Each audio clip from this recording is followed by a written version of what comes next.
दोस्तों आज हम आपको एक ऐसे देश के बारे में बताने वाले हैं। एक ऐसा देश जिसे दुनिया में सबसे खुशहाल देश के नाम से जाना जाता है।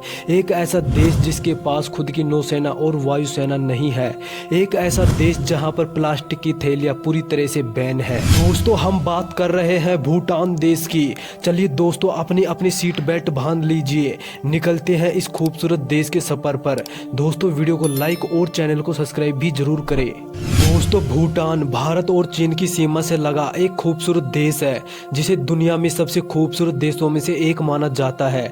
भूटान को थर्ड ड्रैगन की भूमि के रूप में भी जाना जाता है। भूटान की राजधानी थिम्पू है जो भूटान का सबसे बड़ा शहर भी है। दोस्तों भूटान एक पर्वतीय क्षेत्र है जिसके उत्तरी क्षेत्र में ऊंचे ऊंचे पर्वत हैं, जिनमें से ऊंची चोटी कोलाकांगरी है जिस पर अभी तक कोई चढ़ नहीं पाया है। भूटान दुनिया के एकमात्र देशों में एक ऐसा देश है जहां नागरिकों को पर्यावरण की रक्षा और संरक्षण के लिए एक संवैधानिक दायित्व है। भूटान का संविधान यह बताता है कि देश में 60% जंगल रहना चाहिए। 2005 में सभी निकोटिन उत्पादों की बिक्री पर प्रतिबंध लगाने के लिए भूटान दुनिया का पहला देश बन गया था। भूटान राज्य के चीफ को ड्रैगन किंग कहा जाता है। भूटान की मुद्रा भारतीय रुपए के बराबर है। भूटान की राष्ट्रीय पोशाक में विश्व की सबसे बड़ी जेब है जिसमें वहां के लोग अपना निजी सामान ले जाते हैं, यहाँ तक कि उनके बच्चे भी उनके जेब में पाए जा सकते हैं। और दोस्तों 100 स्वयं सेवकों की एक टीम ने भूटान में सिर्फ 1 घंटे में 49,672 पेड़ लगाने का रिकॉर्ड बना चुके हैं। भूटान के अधिकतर लोग खेती करते हैं। दोस्तों भूटान एक स्वामित्व देश है जिसे भूटान शाही राजवंश का आधिकारिक नाम द्वारा संरक्षित किया गया है।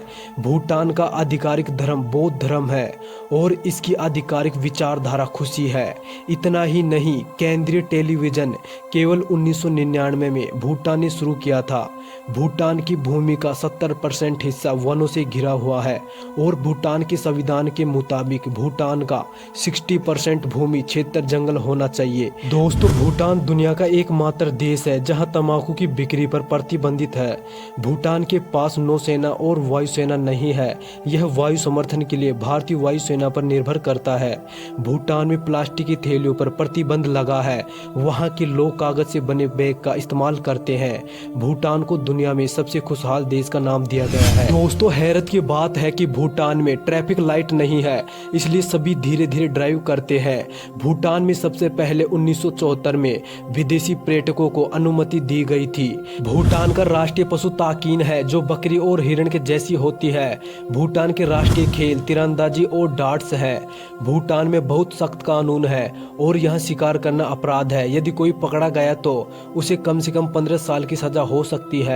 भूटान दुनिया के एकमात्र कार्बन नकारात्मक देश है क्योंकि पर्यावरण को बचाने के लिए उनके सख्त कानून है। दोस्तों भूटान दुनिया का प्रमुख पर्यटक आकर्षण स्थल है जिसे 2014 में 1,34,000 पर्यटक मिले थे। भूटान के पर्यटकों के लिए एक नियम है, अगर आप भूटान की यात्रा करते हैं तो आपको टूर ऑपरेटर से यात्रा करनी पड़ती है और प्रतिदिन $250 का भुगतान करना पड़ता है। दोस्तों भूटान भी विशाल पहाड़ों और सड़क जैसी जगहों के लिए जाना जाता है। इस देश में सबसे ऊंची पर्वत कोलाकांगरी है। भूटान एकमात्र देश हो सकता है जहां पति को अपना घर छोड़ना पड़ता है और अपनी पत्नी के साथ रहने की जरूरत होती है। भूटान में आधी आबादी 17 वर्ष की आयु से कम है। भूटान की 16% भूमि खेती करने लायक है जबकि भूटान की 90% आबादी खेती पर निर्भर है। भूटान खूबसूरत देश है पर यह दुनिया के सबसे गरीब देशों में से एक है। भूटान देश में अधिकतर पहाड़ी है लेकिन दक्षिण भाग में थोड़ी सी समतल भूमि है। यह देश सांस्कृतिक और धार्मिक तौर से तिब्बत से जुड़ा हुआ है और भूटान की आधिकारिक भाषा जोडाखा है। भूटान में लोग धन इकट्ठा करने पर ध्यान नहीं देते हैं बल्कि अपने स्वास्थ्य पर ध्यान देते हैं। भूटान में राजशाही और लोकतांत्रिक व्यवस्था है। यह लोकतांत्रिक ढंग से पहला चुनाव 2008 में कराया गया था। दोस्तों एक समय बहुपति प्रथा का चलन था लेकिन कुछ छोटे जाति समूह को छोड़कर इसे समाप्त कर दिया गया। बहुविवाह कानून द्वारा प्रति व्यक्ति अधिकतम 3 पत्नियों तक सीमित कर दिया गया है। वह शर्त है कि पहली पत्नी अपनी सहमति दे। दोस्तों उम्मीद करता हूँ यह जानकारी अच्छी लगी होगी। दोस्तों वीडियो को लाइक और चैनल को सब्सक्राइब जरूर करें।